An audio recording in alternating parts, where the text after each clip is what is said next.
Bismillahirrahmanirrahim. Assalamualaikum warahmatullahi wabarakatuh. Kami daripada kumpulan Wonderpad akan membentangkan sebuah pembentangan yang bertajuk Stoik dan Falsafah Stoicism. Nama saya Aiman Hakimi bin Muhammad Azmi, nombor pelajar 2021652986. Assalamualaikum, nama saya Nur Amira binti Rosli, nombor kad pelajar 2021858826. Assalamualaikum, nama saya Nur Alia Najwa binti Alias, nombor kad pelajar 2021898932. Salam sejahtera, nama saya Elian Abdeli dan nombor metrik saya adalah 2021604024. Assalamualaikum warahmatullahi wabarakatuh. Nama saya Muhammad Aiman Hakim bin Ismail, nombor pelajar 2021809324. Assalamualaikum, nama saya Nasrin binti Muhammad Nazari, ID pelajar 2021868636.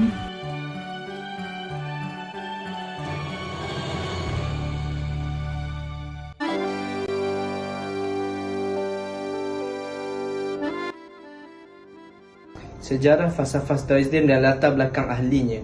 Falsafah Stoicism ini diasaskan oleh Zeno dari Citium pada awal abad ketiga sebelum Masihi.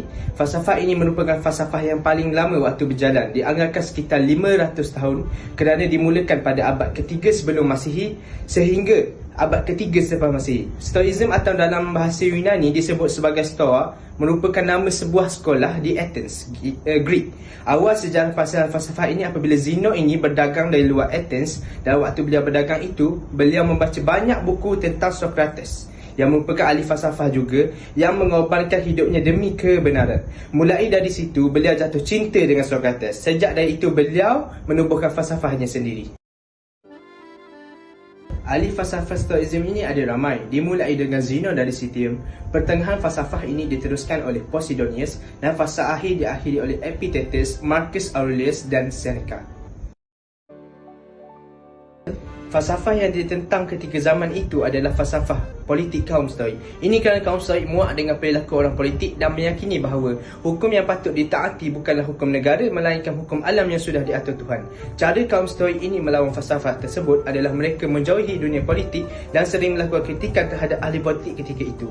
Ini kerana politik pada ketika itu agak rosak. Jadi mereka tidak percaya terhadap manusia tapi hanya percaya terhadap hukum alam.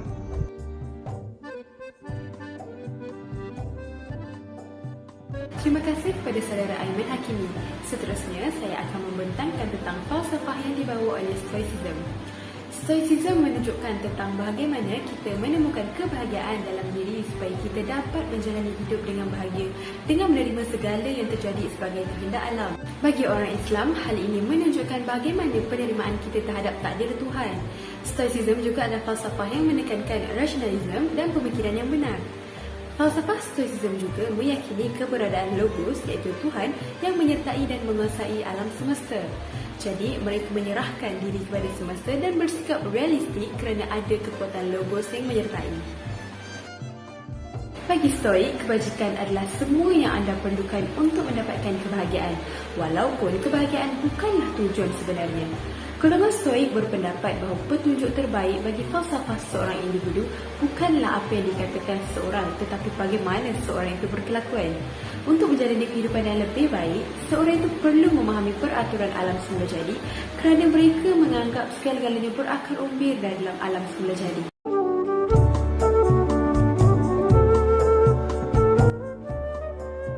Assalamualaikum. Jadi, beberapa teori yang dikembangkan oleh Stoicism, antaranya adalah kebijakan, iaitu wisdom, merupakan aspek yang penting untuk mencapai kebahagiaan di dunia. Kedua adalah keberanian, iaitu courage. Seseorang mesti bersedia untuk mengatasi sebarang halangan untuk menjadi lebih baik. Yang ketiga adalah perangai, temperance, melibatkan peningkatan kesejahteraan etika. Yang keempat adalah keadilan, justice, adalah tentang hidup secara berintegriti. Mereka adalah teori yang dikembangkan. Jadi beberapa idea utama dalam bidang etika yang dipegang oleh ahli falsafah adalah hukum alasan. Alam semesta dikuasai oleh undang-undang sebab. Yang kedua adalah kebijaksanaan. Kebijaksanaan adalah kebajikan akal. Yang ketiga adalah apatia. Semenjak kegairahan tidak rasional kehidupan perlu dilakukan sebagai pentuburan melawannya. Yang keempat adalah kesenangan. Kerana keseronokan tidak baik. Sekian daripada saya. Seterusnya adalah Aiman Hakim.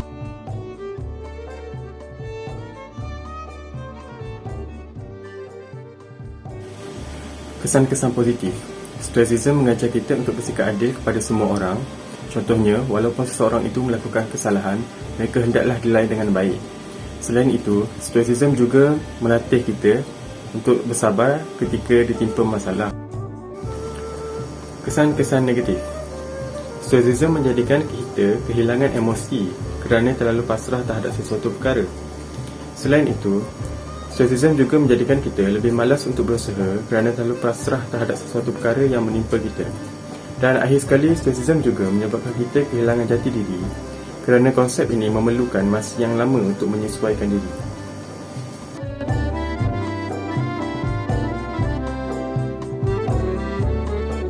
Saya akan menceritakan tentang kritikan mengenai stoik. Pertama, dari segi emosi.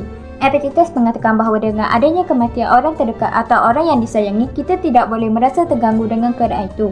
Hal ini menunjukkan bahawa stoicism adalah untuk sosiopat.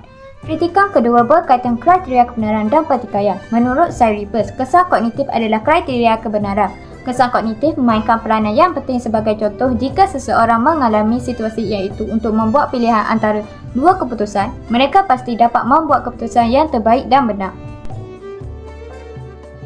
Seterusnya, kritikan Muslim. Nasihat yang dikemukakan oleh Stoicism bertentangan dengan sunnah dan tidak disokong oleh penyelidikan zaman sekarang. Epictetus menyatakan jika anda mencium anak atau isteri anda tidak akan terganggu apabila kehilangan mereka. Namun begitu, pandangan ini berbeza dengan pandangan Rasulullah. Akhir sekali, kritikan Nietzsche mengenai tanggapan ketabahan tentang hidup mengikut alam semula jadi. Beliau mengkritik amalan hidup stoik yang bergantung kepada alam semula jadi bukannya atas usaha sendiri.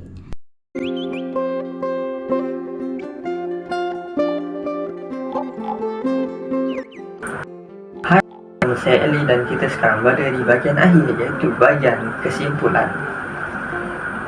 Falsafah Stoicism yang diasas pada zaman dahulu masih dapat digunakan pada era modernisasi kini kerana falsafah ini mengajar kita tentang perkara yang boleh dilakukan dalam kuasa kita sebagai manusia biasa.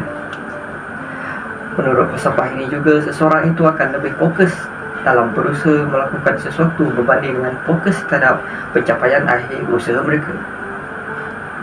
Falsafah ini juga membawa pemikiran yang rasional dalam mempertimbangkan sesuatu perkara yang akan membawa faedah kepada diri dan juga tidak membawa keburukan kepada orang lain. Falsafah Stoicism ini juga dapat diaplikasikan dalam kehidupan seharian untuk mengenal jati diri lebih-lebih lagi dari segi emosi. Falsafah Stoicism ini juga membolehkan seseorang untuk menjalani kehidupan tanpa sebarang perasaan risau dan juga mengurangkan sifat-sifat negatif dalam diri mereka. Sekian saja pembentangan dari kami, kumpulan Wonder Fact. Sekian, terima kasih.